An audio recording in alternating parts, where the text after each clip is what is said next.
HMP Manchester is not controlled by a single gang, a single ideology, or a single threat. What makes this prison dangerous is something far more unstable: multiple power groups existing at the same time, each competing quietly, indirectly, and constantly. Unlike prisons where dominance is obvious, power inside HMP Manchester is fragmented. Influence shifts wing by wing. Alliances form and dissolve quickly. Control is never permanent. This is what keeps the prison on edge. Gangs inside Manchester do not operate with open displays of loyalty. There are no uniforms, no obvious symbols, no public hierarchies. Visibility is dangerous here. Anyone who draws attention becomes a target, for officers or rival groups. Power survives by staying hidden. The most dangerous groups inside HMP Manchester understand this. They operate through debt, intimidation, and silence. Violence is rarely impulsive. It is delayed, calculated, and often carried out by people with little to lose. Drugs sit at the center of this system. Spice and other synthetic substances dominate the internal economy. Control over drugs means control over people. Addiction creates dependency, and dependency creates leverage. Inmates who fall into debt become assets. They are pressured into storing contraband, delivering messages, or carrying out assaults. Refusal is rarely an option. Consequences are implied rather than stated. This indirect control is what makes gangs inside Manchester so difficult to dismantle. Officers can confiscate drugs. They can separate known aggressors. But influence adapts faster than enforcement. When one figure is removed, another takes their place. When one route is blocked, another opens. The prison becomes a chessboard where every move has consequences. Some gangs inside Manchester are loosely tied to street affiliations. Conflicts from outside do not stop at the prison gates.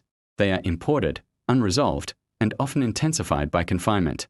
Old rivalries resurface in confined spaces. Minor disputes escalate. Alliances shift based on necessity rather than loyalty.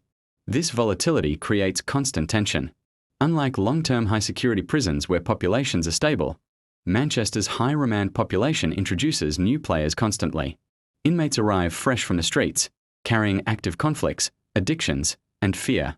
They are immediately assessed, not by officers first, but by other inmates. New arrivals are watched closely. Who they speak to, where they sit, how they react. Weakness is identified quickly.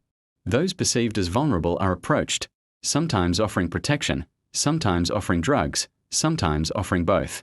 The price is always hidden at first. Once dependency forms, escape becomes difficult.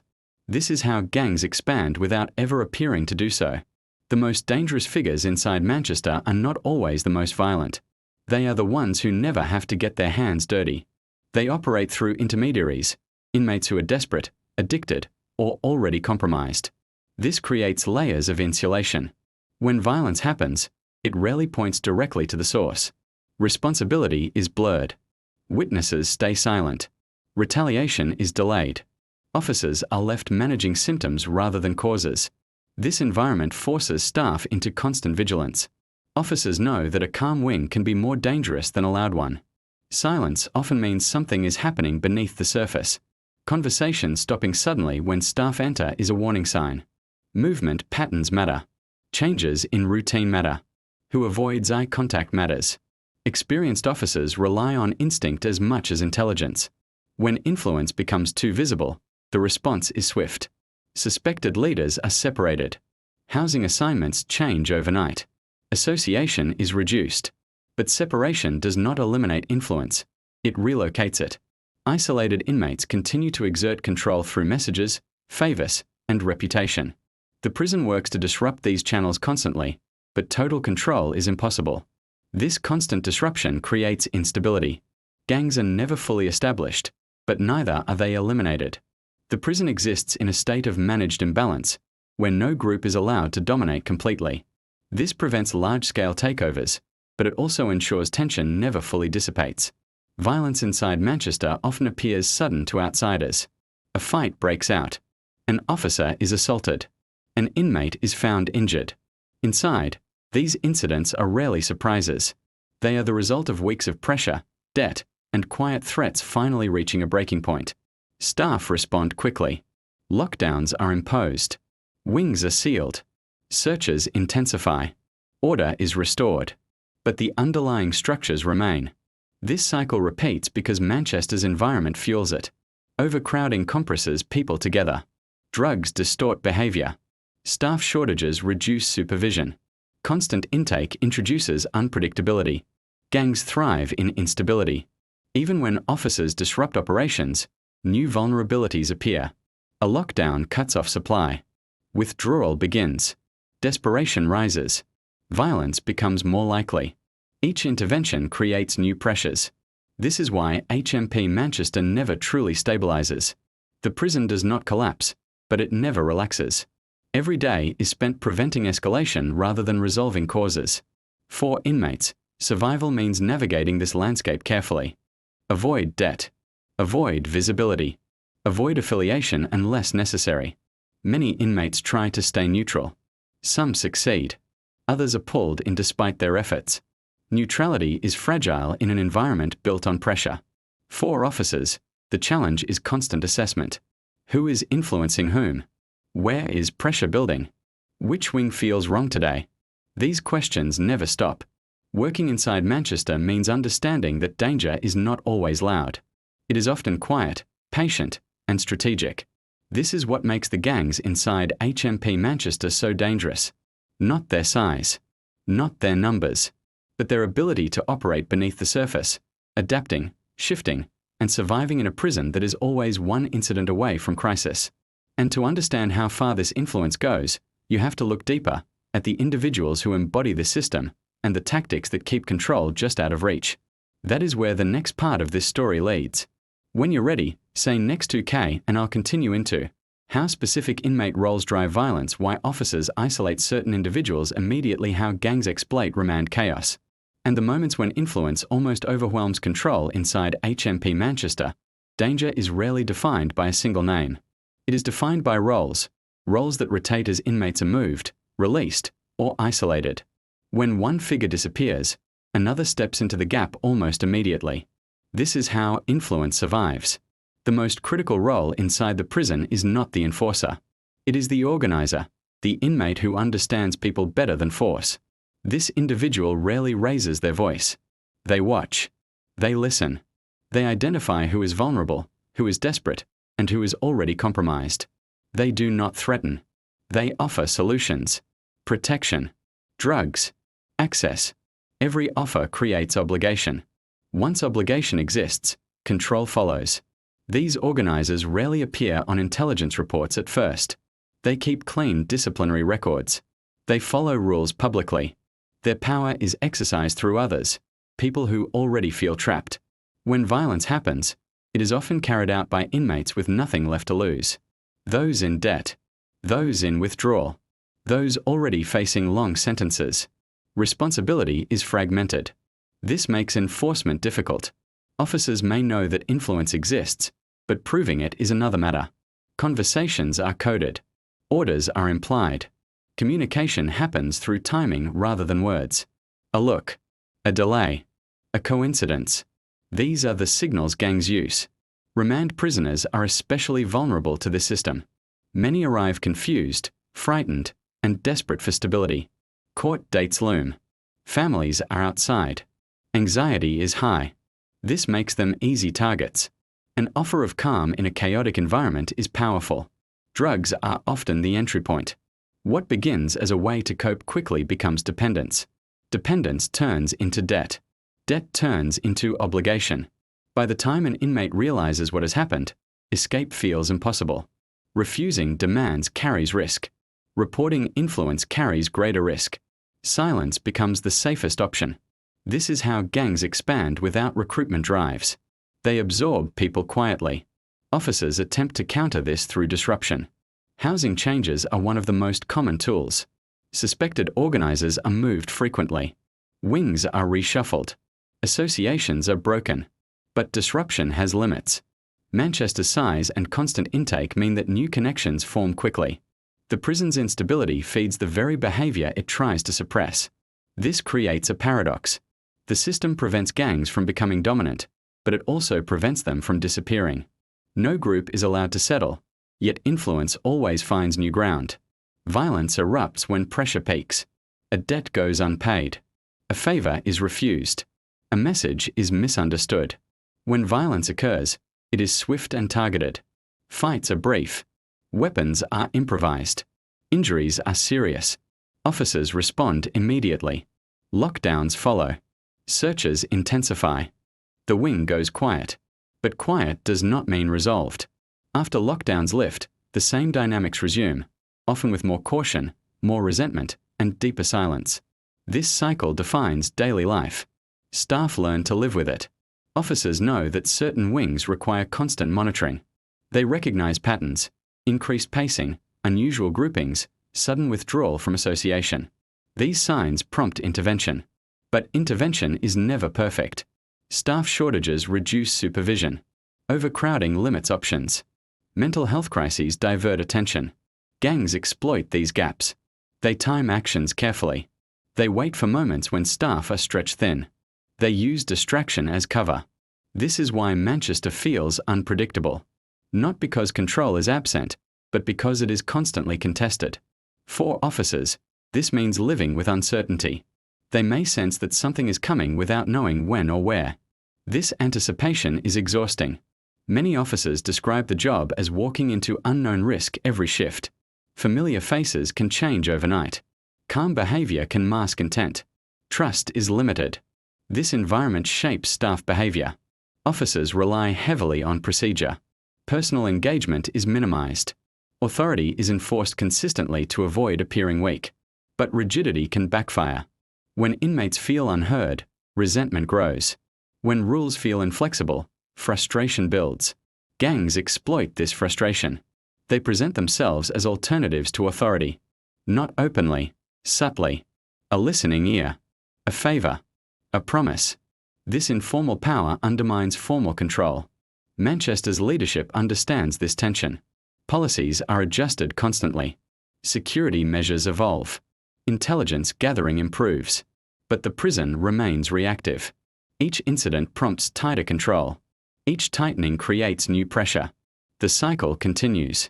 The most dangerous aspect of gangs inside Manchester is not their violence. It is their patience. They wait. They adapt. They survive disruption. The prison prevents dominance, but it does not eliminate influence. This means that danger never disappears. It shifts location. It changes shape. It hides. Manchester exists in this balance. For inmates, survival means navigating invisible lines, knowing when to comply, when to withdraw, and when to disappear into routine. For officers, survival means constant assessment, reading behavior, anticipating escalation, acting early, or choosing not to act at all. This constant calculation defines life inside the prison.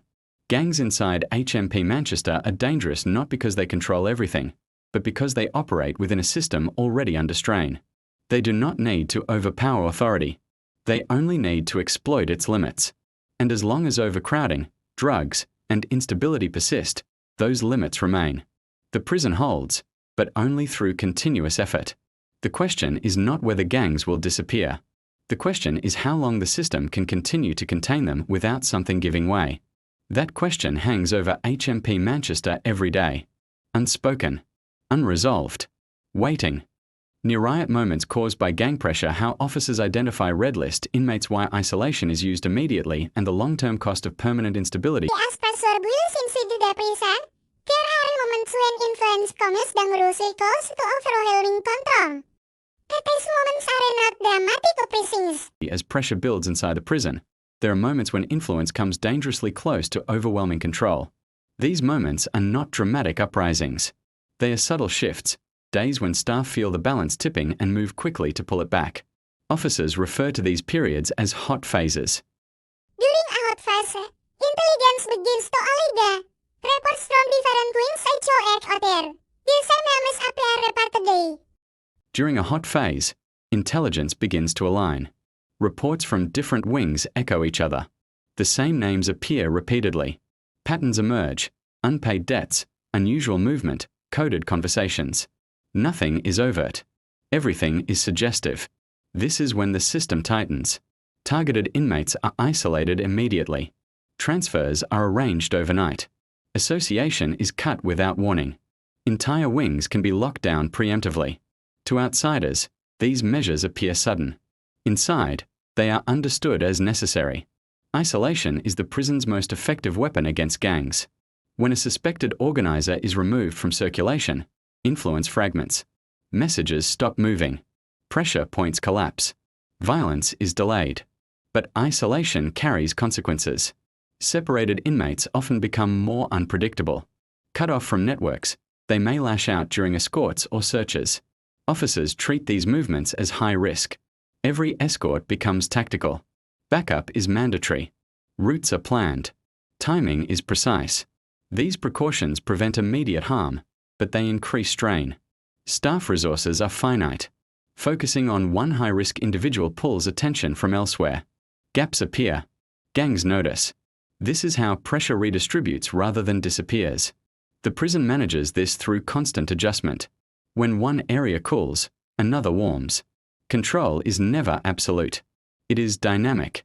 This dynamic control is exhausting. Officers must track multiple evolving situations simultaneously. A calm wing at morning briefing may be volatile by afternoon. Information changes quickly. Experience becomes critical. Veteran officers often sense escalation before it becomes visible. They notice changes in posture, tone, and timing. They recognize when inmates stop arguing openly and start communicating quietly. This silence is the warning. When silence spreads, the prison moves. But even the fastest response cannot eliminate all risk. Some near-riot moments are remembered clearly by staff. Days when multiple factors aligned at once: staff shortages, drug withdrawal spikes, unresolved debts, and heightened anxiety. On these days, authority feels thin. Officers describe wings where tension was palpable, where voices dropped, movement slowed, and eyes tracked staff constantly. A single spark could have triggered widespread disorder. In these moments, restraint becomes strategy. Officers limit interaction. Movements are minimized. Non-essential activities are cancelled. The prison waits. Waiting is dangerous, but sometimes safer than confrontation. When the pressure passes, restrictions ease gradually. The wing returns to routine. The incident is never recorded as a riot, because it never became one. These are the invisible victories. They prevent headlines, but they leave scars. Each near miss reinforces caution. Policies tighten. Discretion narrows. The system becomes more rigid. This rigidity affects everyone. Inmates feel punished for incidents they did not cause. Frustration deepens. Trust erodes further. Gangs adapt. They learn the thresholds. They identify how far pressure can build before intervention. They adjust tactics accordingly. This cat-and-mouse dynamic defines life inside the prison. Neither side ever wins completely. For inmates deeply embedded in gang influence, life becomes a cycle of movement and restriction. Just as they establish control in one area, they are removed. Just as they rebuild elsewhere, the system intervenes again. This constant disruption prevents consolidation, but it also hardens attitudes. Some inmates become more aggressive. Others withdraw entirely. Both responses increase risk. Mental health deteriorates under these conditions. Isolation, uncertainty, and constant pressure erode coping mechanisms. Small frustrations feel enormous. Sleep patterns break down. Anxiety spikes. Officers manage these consequences daily. They respond to self-harm incidents, breakdowns, and medical emergencies while still maintaining security. Each incident drains time and attention. The prison absorbs the strain. Staff shortages compound this pressure. When experienced officers leave, gaps widen. New staff learn in real time, often under stress. Mistakes happen. A delayed response. A misread situation. A moment of hesitation. Gangs exploit these moments. This does not mean staff are ineffective. It means the environment is unforgiving. The prison survives because effort compensates for structural strain. Officers work harder. Procedures tighten. Restrictions increase. But effort has limits. Burnout becomes visible. Sick leave rises. Morale fluctuates. Retention becomes a constant challenge. As experience drains, the prison leans more heavily on control measures. Flexibility disappears. Humanity feels distant. This reinforces the cycle. In provisioning control, the system generates the very pressure it seeks to contain. Gangs inside the prison understand this paradox. They do not need to overpower authority, they only need to wait for fatigue. Patience becomes their advantage. Officers work knowing that calm can vanish in seconds. Inmates live knowing that safety is temporary. This shared uncertainty shapes behavior. People become guarded. Reactions are controlled. Trust disappears. The prison holds together because everyone understands the cost of failure. But holding together is not the same as stability. As long as gangs operate through debt, silence, and patience, and as long as the system remains overstretched, HMP Manchester will continue to exist on the edge, preventing collapse rather than resolving cause, containing danger rather than eliminating it. And as pressure continues to accumulate, the effort required to maintain that balance grows heavier, shift by shift, wing by wing. The question remains unanswered. Not whether gangs exist inside HMP Manchester, but how long the prison can continue to hold them back without something finally giving way. As gang influence continues to press against the limits of control, HMP Manchester increasingly relies on one tool above all others: containment through disruption. The prison does not attempt to dismantle gangs permanently. Instead, it works to prevent them from ever stabilizing. Stability is the enemy. Every time a gang structure begins to settle, when debts become organized, when communication becomes predictable, when influence concentrates around a few individuals, the prison intervenes. This intervention is rarely loud. It happens through paperwork, through sudden cell moves, through unexplained isolation, through cancelled association. To inmates, these decisions feel arbitrary. To staff, they are calculated. A single move can collapse weeks of planning. An inmate transferred without warning loses access to their network. Messages stop moving. Pressure points disappear. The prison resets the board. But resets come with consequences. Each disruption creates confusion. Confusion creates frustration. Frustration creates opportunity. Gangs adapt quickly. When organizers are removed, secondary figures step forward. When communication channels close, new ones form. Influence shifts rather than disappears. This constant rebuilding creates volatility. The prison exists in a state of managed instability, never allowing dominance, never achieving peace. Officers operate with the understanding that they are buying time, not solving problems. This mindset shapes daily decisions. Staff are trained to think short-term. What prevents violence today? What reduces risk this week? Long-term outcomes are secondary. This approach keeps the prison functional, but it also ensures the cycle continues. For inmates deeply entangled in gang dynamics, life becomes unpredictable. A cell they occupied for months can disappear overnight. A routine they relied on can vanish without explanation. This uncertainty is intentional. Predictability allows influence to grow. Uncertainty weakens it. But uncertainty also erodes mental resilience. Inmates struggle to plan. Anxiety increases. Trust collapses. Neutrality becomes harder to maintain. Those trying to avoid gang involvement often find themselves caught anyway, pulled in by debt, pressure, or circumstance. The prison's environment does not allow many safe spaces. Overcrowding compresses people together. Remand turnover introduces constant disruption. Drugs distort behavior. Every factor feeds instability. Officers are forced to manage these forces simultaneously. They monitor known influences. They watch emerging figures. They track shifts in behavior. This constant assessment is exhausting. Many officers describe feeling mentally drained before physical fatigue sets in. The job demands attention without pause. Every interaction carries potential consequence. Complacency is dangerous. Even experienced staff are not immune to error. Fatigue dulls perception. Stress narrows focus. Small signs can be missed. Gangs exploit these moments. They do not rush. They wait. Patience is their advantage. They allow pressure to build. They observe patterns. They act when opportunity appears. This patience makes them difficult to defeat. The prison responds by tightening further. Restrictions increase. Searches become more frequent. Association shrinks. This restores short-term control, but deepens resentment. Inmates feel punished collectively. Anger simmers. Compliance becomes performative rather than cooperative. The relationship between staff and inmates becomes transactional. Orders replace dialogue. Procedure replaces discretion. Authority replaces trust. This environment discourages de-escalation through conversation. Force becomes the ultimate guarantee of control. But force has limits. Overuse increases resistance. Underuse invites challenge. Officers must balance constantly. The most dangerous moments inside Manchester often occur during transitions. Unlock periods. Movement to exercise. Transfers between wings. These moments concentrate people, reduce supervision, and create opportunity. Gangs time actions carefully. A message passed during movement. A debt enforced during exercise. A threat delivered in passing.